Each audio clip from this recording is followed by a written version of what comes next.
Welcome. It's so nice to have everyone here tonight. For those I haven't met, I'm Tom Milcheski. I'm the superintendent of schools. It's especially nice to see participants of all ages here, and we have some future Killam students, some current still Killam students, all the way through. So it's nice to have everyone here engaged. This is just still very, very early in the process. I know people have come in very excited to say, when is this building going to be built? Tonight is really just kind of the opening of what is going to be an extensive process of really gathering feedback, voices, and input from our community too. So to kick it off, we just wanted to quickly make sure you know who's in the room here representing our team, and then we'll talk a little bit about what the plan is for tonight. So we'll go down this way. We'd also like to, if you're willing, pass the mic along here, and folks just to say hello, and if you don't mind saying your name, and ideally just Reading resident or parent or Killam student would be ideal too. Be ready just to pass them out. Good evening, everyone. I'm Carla Nazzaro. I am the chair of the Killam Building Committee, and I'm also on the school committee. So welcome, and thank you for coming. We're really excited to kind of kick off this process. Our designers and our project managers have been on site. We have, as far as I'm concerned, like 2 top firms here working with us. We are going to have initially a question and answer period. Just please keep in mind that tonight, the designers and the OPM, the Owner's Project Manager, are getting to know us as a community because they want to build a building that's going to service our needs, and they want to hear what we want and what we have to say. So we don't know what the design is going to be. We don't know how it's going to be laid out. We don't know a lot of things, but they want to hear from you. So it's their getting to know you time. We did this with the teachers last week, and we're going to be doing this a lot because they want to really get to know us so that the school building reflects who we are as a community.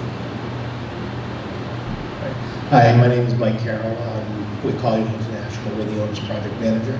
So we're basically your advocate throughout this process. We're going to be working with the design team, ultimately with the contractor, and basically working as an extension of your community, as an extension of your leadership team. Hi, my name's Jenny Padiamahi. I'm with LaValle Brenzinger Architects, or LBA. We're the architecture firm that was selected to design the project, and I'm the project manager for the design team. Hi, I'm Susanna Young. I'm with Colliers, and I'm the project manager, and excited to get to know each and every one of you and what your interests are. Hi, Karen Herrick, Reading Select Board. I am also the vice chair of the building committee. I am very excited to see a broad representation of our community here, and I am also excited about the team we have assembled and getting to know you all better as well. Does this work?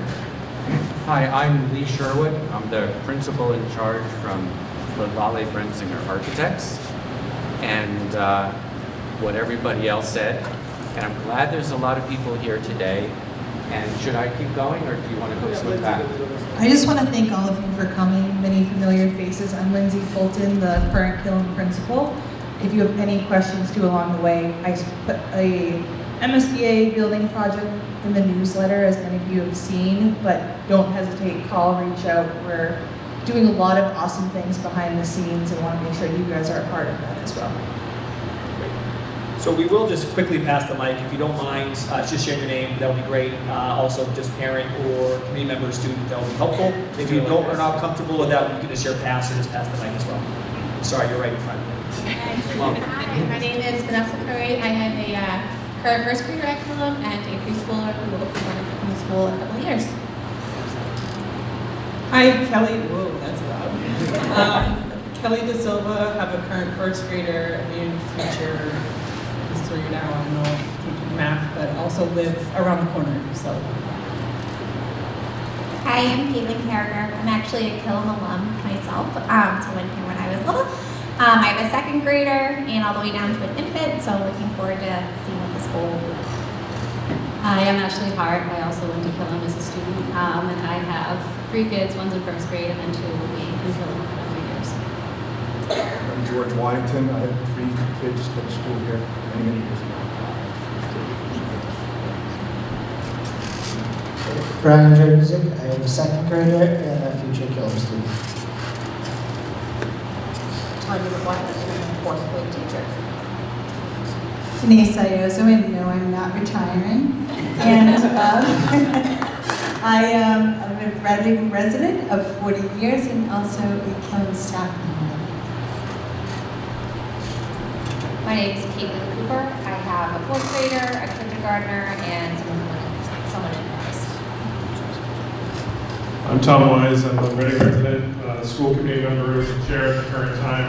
I have 2 children, one that's graduated high school, one that's a junior in high school. Hi everyone, I'm Adam Blestein. I'm team chairperson here at Killam Elementary School. Hi, I'm Talia Allen. I'm the assistant principal here at Killam. Hi, I'm Kristen Swords. I have a fifth grader and first grader here at the school. Hi, I'm Matt Cornelis. I'm the new acting town manager. Very excited about this project and interested to hear what we have to say tonight. Hi, I'm Joe Huggins. I'm the director of facilities for the town of Reading. Hi, Greg Stuckler, member of the permanent building committee and the by default school committee. I have a junior and 8th grader in both Reading schools. I'm Dennis Van. I have 2 second grader and another first grader coming up this fall. Chris Haley, Reading Select Board. I had a kindergartner at Birch, at Lakeshore Cafeteria better than this one, and a 11-year-old at Coolidge. I'm Raymond Porter, chair of the Climate Advisory Committee, and we're interested in supporting the project.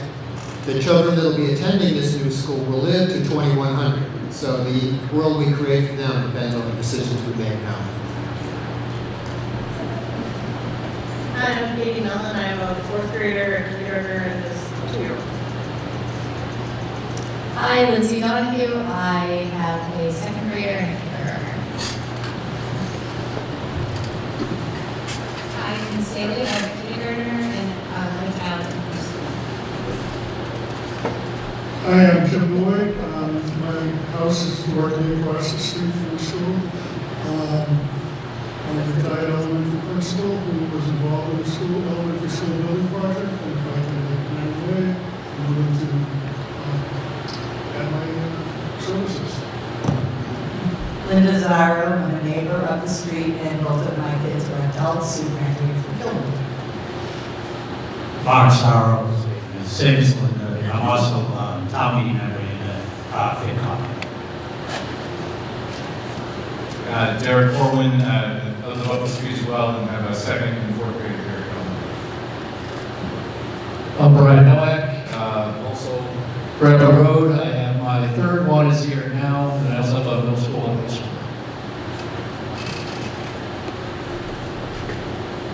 Jeffrey Corum, I'm on the Town Finance Committee. My 2 children have graduated from Again, I'm Gusty. I'm with the Reading 11 Advisory Committee, and I'm also a team member. I'm Amanda Holman, and I have 2 students here at Killam, one in 2nd grade and one in 3rd. Hi, Rebecca Bailey. I have a 3rd grader here at Killam, and I'm also an elected town meeting member in this precinct, precinct 1. Christina Brumbaugh. I have a 3rd grader and a kindergartner here. Hi, Carolyn Johnson. All of my kids went here, but my youngest is about to graduate high school. I am a town meeting member in precinct 2, and also on the Climate Advisory Committee. Hi, I'm Danica Medeiros. I have 3 kids. One's 11th grade, a 4th grader, and a 2nd grader here. Jim Martin, Charles Street resident. I have my children, Reading High School graduates. My grandchildren are distributed through the high school, Coolidge School, Birch Meadow School. So I have a lot of experience with Reading schools, and we're hoping for the best in this project. My name is Barbara Ferrari Wolf. I have a daughter who's now in 4th grade here. I have a 7th grader, and I am also a neighbor very close to Killam. Hi, I'm Jada Wolf, and I'm in 4th grade. That's one for last. Awesome.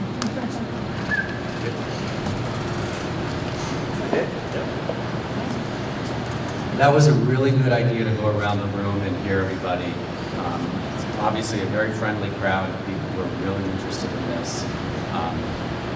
So if you're here tonight to see if somebody just dropped a school on you and said, this is what your school is going to look like, take a big breath and say, no, that's not what's happening tonight.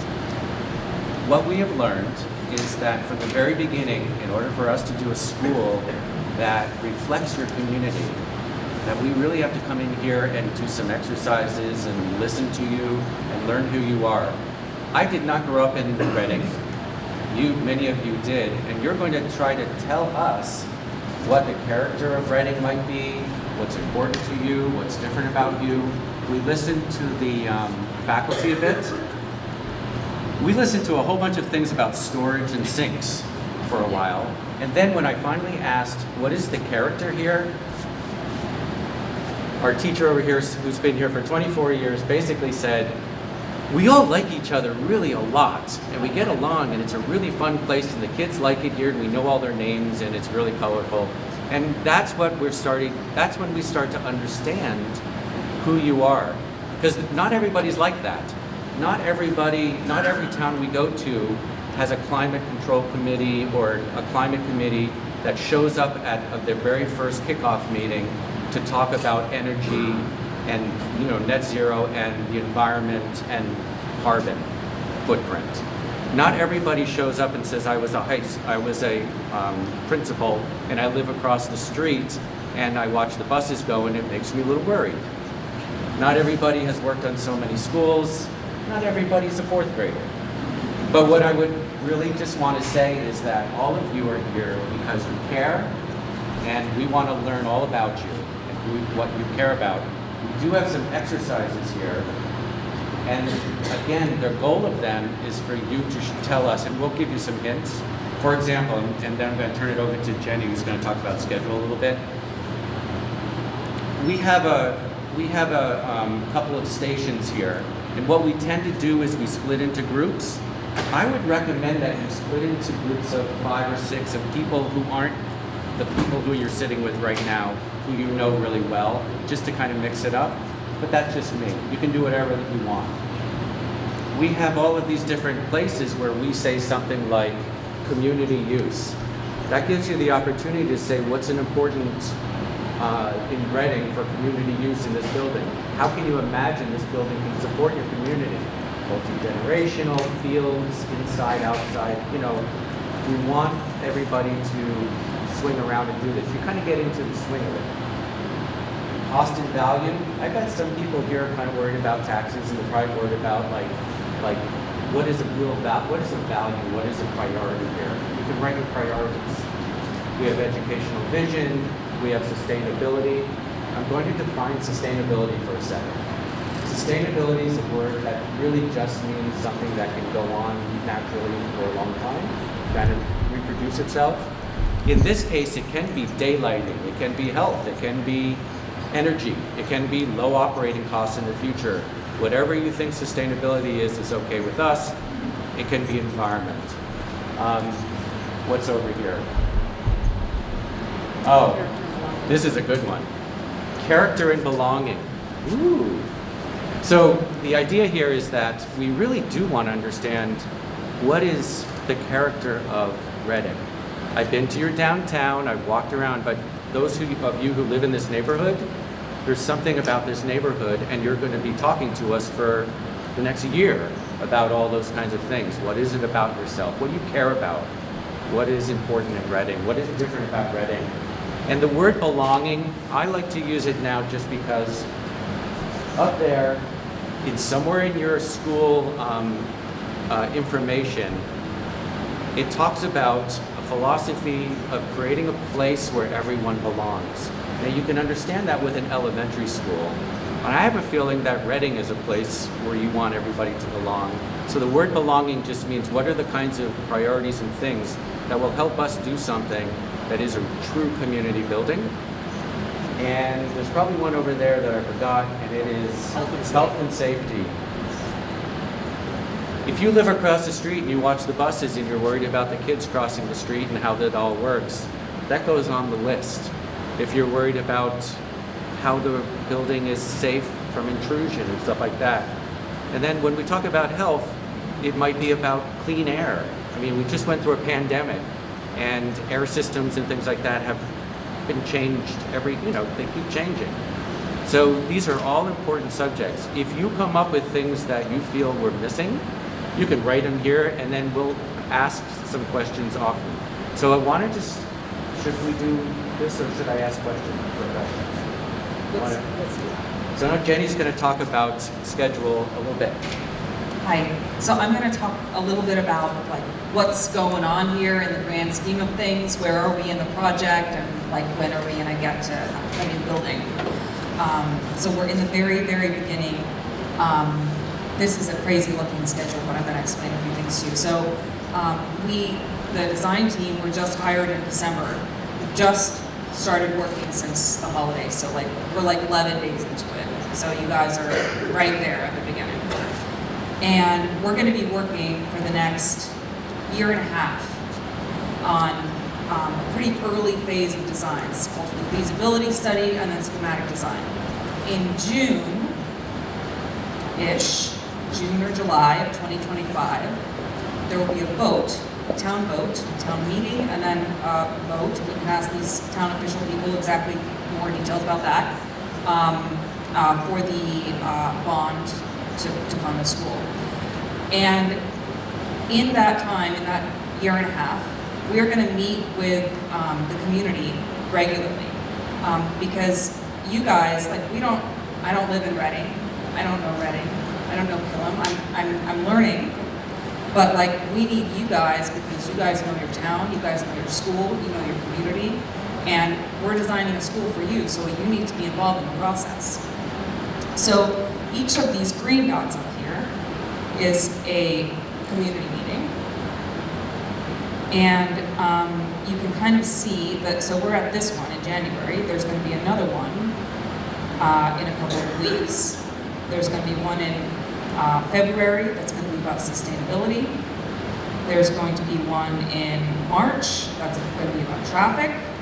There's going to be one in April. It's going to be about educational planning, and on. So almost about once a month, we're going to meet with the community, and we're going to tell you where we're at, what we learned, we're going to get your feedback, and we're doing that with the community, with the school, with the teachers, with the district, because we need that input from everyone so that the final plan and the design meets everyone's needs and expectations.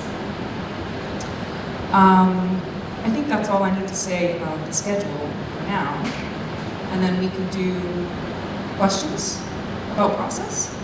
Well, I wanted you to notice on that schedule that we're at the very, very, very beginning. So good for you, you're getting in on the ground floor. Typically, we don't ask a lot of questions, for a lot of questions, because actually we find that the process kind of brings out the questions. But if anybody feels like they have a really important question just overall right now that is really concerning them, does anybody have anything that they want to ask?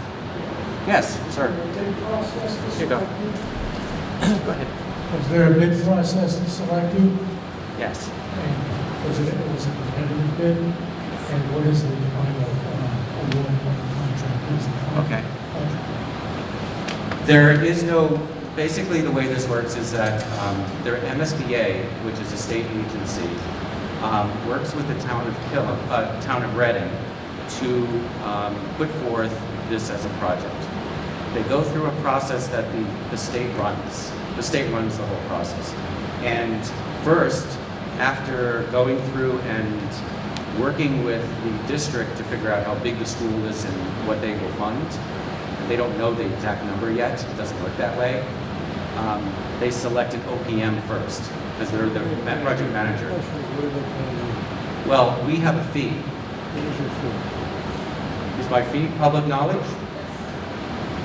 Our fee for the entire feasibility and schematic design is $850,000, and that is public record. Basically, when we're selected, though, there's no fees. It's not like a contractor award. They select whoever they think is the best for the job, and then we renegotiate. The truth is, that fee was already kind of determined by the selectmen, and we just said, yes, that sounds like enough. Is that fair? Thank you. You have questions? How long will the whole process take? That's great. So the way that Janie was explaining it, you actually don't vote for well over a year. So what are we doing all this time? Well, feasibility study is a lot of these kinds of meetings and then programming and looking at different options. We're currently doing all kinds of we're starting all kinds of site surveying and subgrade excavations and stuff like that, because the more you know, the better off you are. The whole process takes about, to get to even schematic design, takes about 9 months. And then to get through schematic design until the MSBA approves the project for bond vote, takes until next April, the end of next April, the 2025. So that's well over a year. The MSBA likes to have a long, slow process because they've seen that if the community is not completely involved and it's not completely transparent, then people won't vote yes because they feel like they've been slighted, and I won't blame them, because that is true. So we are very methodical about this. You won't have a, go ahead. I want to add to your answer because you just gave a complicated answer. I don't think answers the question, which is, when will I have a new school to attend, right? So we don't know that for sure because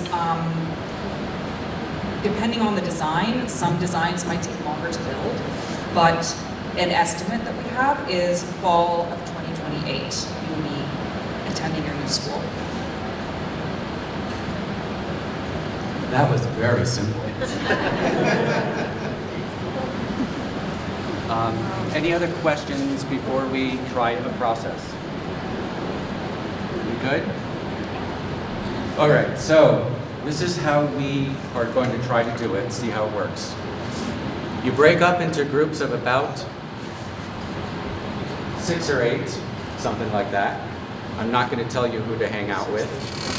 And what we have are 6, we have 6 tables? Or 5? 1, 2, 3, 4, 5. Okay. We have 6 concepts or ideas here. And what you're going to do is you're going to gather in those groups by each table, and you're going to talk about and make bullet points as to what you feel are the priorities or the ideas that you want to see in any kind of project under these categories. So for example, community use, somebody might say, we want to be able to use the gym for the community on the weekends, da-da-da, or that kind of thing, okay? And at 5 minutes, Jenny's got a timer. There's going to be somebody at your table just to kind of like answer questions if you get stuck. And at every 5 minutes, we're going to rotate, just like volleyball in middle school. We're going to say rotate, and you're going to go to another one. What's going to happen is then you sweep over and you look at the list and you see if you're already there, the thing you want to write, you can put a check mark there. But otherwise, challenge yourself to come up with more stuff. Discuss it. Believe me, by the second one or so, you start to get into the groove of it, and we learn a lot. At the very end of this, we're going to take these things, we're going to tally them later, but we're going to ask you to take some stickers. We like stickers. The only way to really understand kind of proportionality of who voted for what is to give you stickers for like a first, a second, a third place vote, and you can go around at the end and place stickers on the bullets that are the most important to you, what your priorities are, and the things that are closest to your heart or that you think are just the most important. And some of you, it might be all on cost and value, and some of you, it might be all on belonging. We're all different kinds of people. So, and then we'll probably have time at the end to really kind of just ask you some of the priorities and some of the things that you came up with that were, important to you, that you want us to know. Everything you tell us, believe it or not, it somehow gets in the building. I know we're just architects and we're building a building out of bricks and like spaces, but when you tell us that you want things to be connected, or you want to see student work, or you want people to feel welcome, that means a lot to how we design a building, believe it or not. so please open up, clear out your brain. You've all had a long day. Focus on this and help us. How's that? Does that sound good? Does anybody want to? I'm going to say, everyone stand up. And then, it doesn't matter where you go, but if you go to a table where there's a bunch of people, go to another table. And let's get started. I'll give us the number of ideas we have down here on these sheets is fantastic. I'm sure there's many overlapping ideas, but we're going to kind of parse them and sort them later.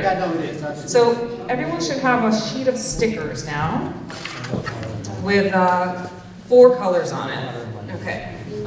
So try to make this as complicated as possible. First, you'll notice you only have 1 red sticker. That's because that's the special heart sticker.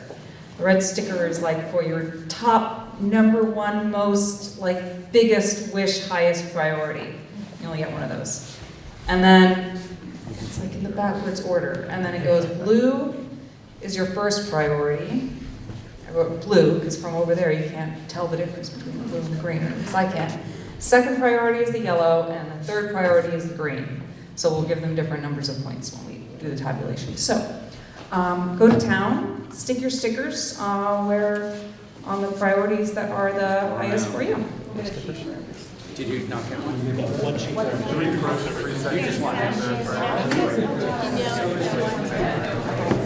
All right, who still has a sticker? We're done. Who put all of their stickers on one thing? Is this on? No, I turned it off. Press the What? button. You turned it on or off? Press the button. Hello? Press the button.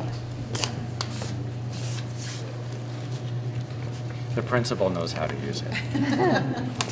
I broke it. She knows how to It's time to go home. Can you hear me? Yes. I know how to talk in a big room. I am the youngest of 7, and I never got attention. So what I would say is this. First of all, thank you so much for taking this seriously. You could see how once you start doing it, after the first time, you start to lock in. And when you start doing your stickers, you see how important each sticker really is. We tally these things, and kind of in a group way, you discover what the priorities are. And you'll see how we, in our next meeting, after we put all this together, you'll see how we tally these and show them back to you. And Job security. I really don't need this.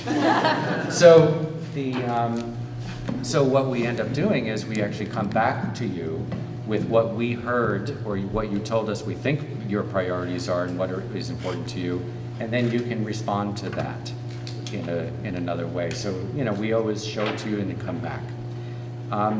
So what I wanted to do was just ask, we're just going to take a couple more minutes, and I wanted some of you to tell us a thing that jumped out as being really important to you, maybe you didn't even think about, but during this process you decided, hey, that's pretty important. I'm sure there's somebody who has something to say. Come on. Here you go. What did you discover? Thanks. Other than obviously education being the most important, air conditioning and heating in the buildings is used all year round. And you don't really think of that, except when it gets cold and when it gets hot, so. Good. Yep. I think that's really important. Who's next?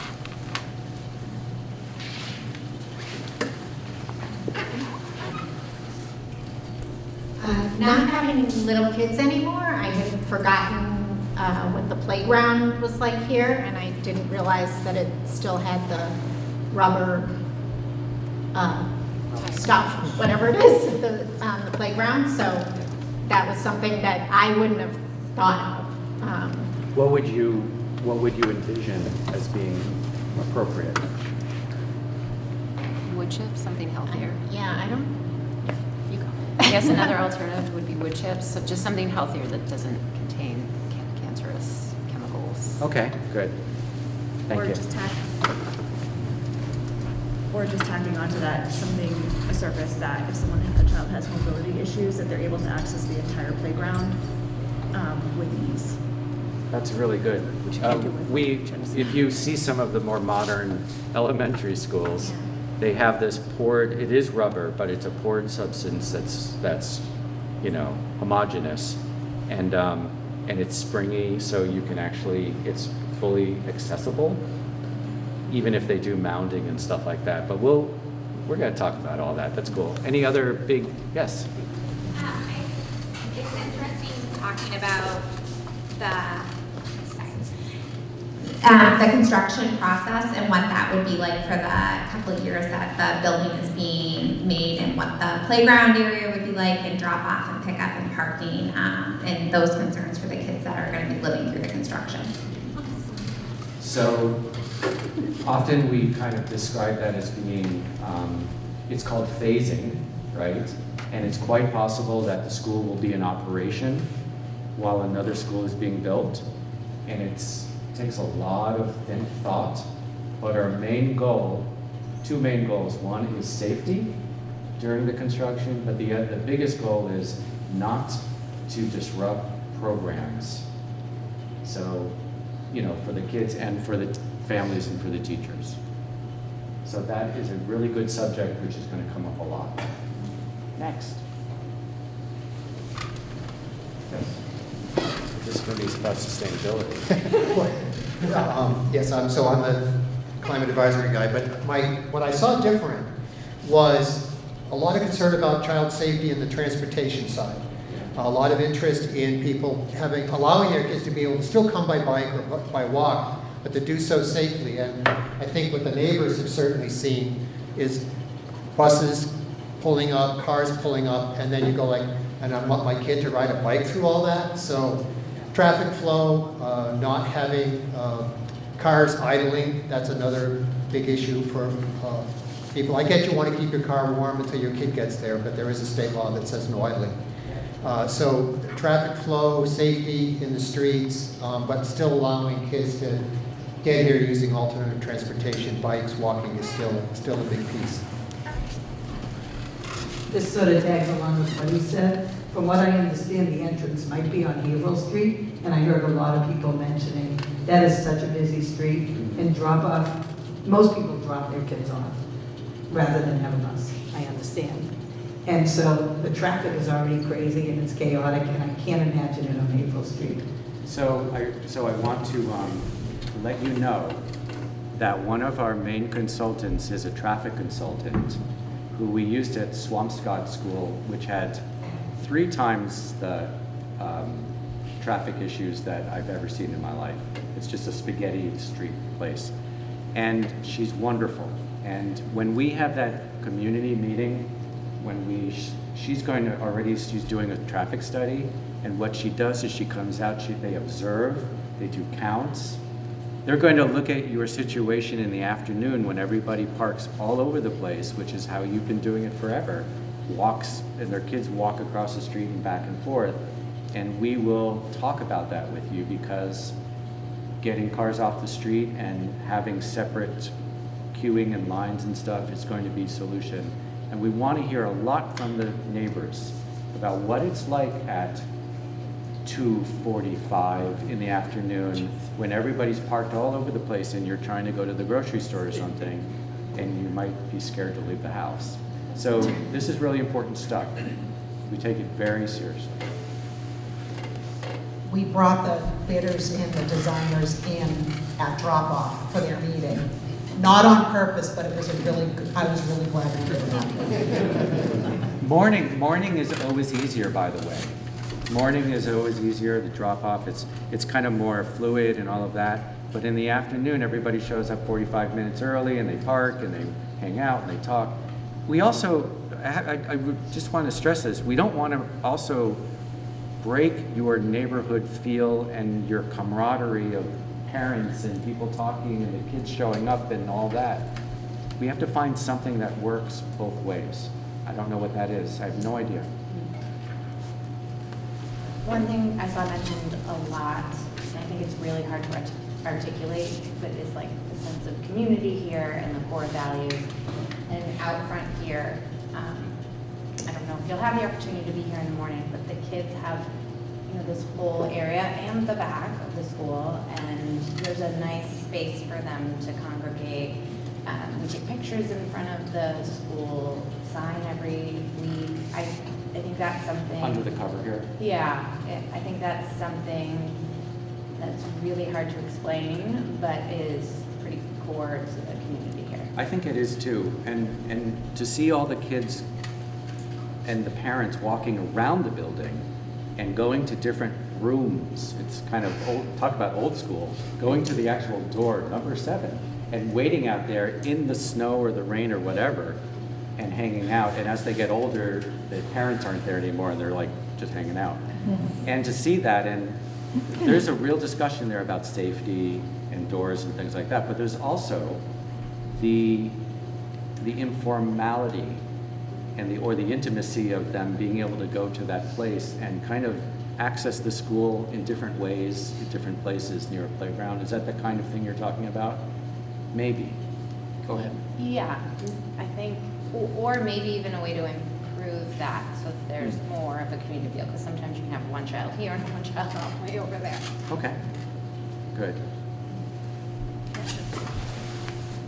Just talking about things that we didn't think of, but it came up in the cost and value, which of course, but I didn't even think of choosing the plan that will get the voters to pass it, which I was like, oh, well, of course, thinking like that it's a foregone conclusion that it would happen, but I guess it's not. And I work in a school district that is building a new middle school right now, and I'm thinking back, oh yes, in the last 2 years, listening to all the parents that live there, talking about all these emails about make sure you go and vote and vote and vote for the school and to get it to pass, and just to have the thought of, oh right, it still has to, I live in the town, but it still has to pass, So I had kind of forgotten about that. We're architects, but really our job is to help create consensus. If we listen to people and build what people are telling us is appropriate here, maybe they'll support it. One thing that could often support an elementary school when you have neighborhood schools is to have an element in it that everybody uses so everybody feels served, or that there's a stake in that building. For this building, my understanding is that it's possible that a pre-K center or a pre-K, bringing pre-K out of the high school, the other school, and putting it all in one place so it serves the entire district, actually it might be a way to be reaching out to your neighbors and other people in Reading. I'm just saying this, I don't know if this is true. I'm not a strategist. But a way to kind of bring more people in and say, yes, I'm getting something from that too. It's benefiting me. It's something to think about. And stay involved, because in a year, people might want your help.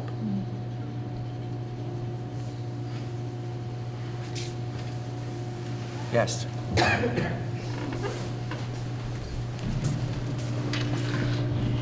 just wanted to appreciate, I think it was the first sheet that I wrote something down on. This woman over here from the firm made sure that I didn't just say what was interesting, but why it was interesting, why it mattered. And I think as we continue to kind of digest a lot of these things are kind of combinations of the what's and the whys. And to your point about building consensus, I think it's really important that you continue to solicit that from us and feed that back so that we all understand what matters maybe differently to different people in the community, and how we can come to have the appropriate debates and discussions around these things. And you may have creative solutions to get to the whys with different what's than we're thinking about. So just wanted to raise that up and appreciate the process you guys have put us into. It is really hard to get to the underlying reason for things. Somebody might say, I want this building to be sustainable. But then if you say, well, that's because of the environment, maybe, but also because your operating costs for the next 30 years will be so much less that you'll save a lot of money, and then you can use the money on books and furniture. There's a lot of different connections and reasons to do different things, and I like that, because I feel like every single item has a whole list of reasons if we do it right. Thank you. Is that?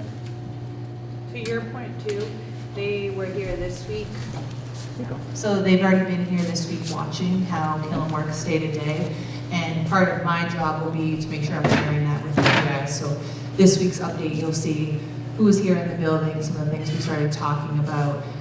When your students come home and say there was a big group of people, there probably was, with different strategies, whether it's traffic or looking at first grade. But I'm really impressed thus far with that educational vision side of things, like asking teachers, asking us what it looks like, and taking the time to see those spaces. I really do think that's a special thing about Killam and how it works. And it's very hard to describe unless you see it actually happening. So thank you for that, too. Does everybody feel like they had the opportunity to learn something or teach us something? I mean that, like, do you feel like this was okay? This is so early on, but hopefully I have found that it's a very linear process of like piling things on top of things on top of things, and they just keep working and everything really makes sense. When we get off track, because it'll happen, you need to pull us back and say, that's not what we said. But when we write this stuff down, this is a contract. And we say, these are the things that were important to you. So when we get to the end and you say, oh, we don't care about that anymore because that costs money, they'll say, do you want to go back and change your contract with us? So you know what I mean. I really mean it like this is serious to us, because if we really are going to work the way we purport to work by saying every town is different, every school is different, we're trying to do a tailored solution and all that kind of stuff and use those fancy words, we actually have to do it. And the excitement for us is that we want to hear what's different and unique about you, so that this school that we built is different than any other school anybody ever has built and works best for you. That's my take on it. Cool? Anything else? Anybody, one last piece of advice? Don't do this. Nothing? Just thank you for coming. I know evenings, I have 2 small kids, I know evenings are precious, and we need you, and we really appreciate your time. Thank you. Have a fabulous night.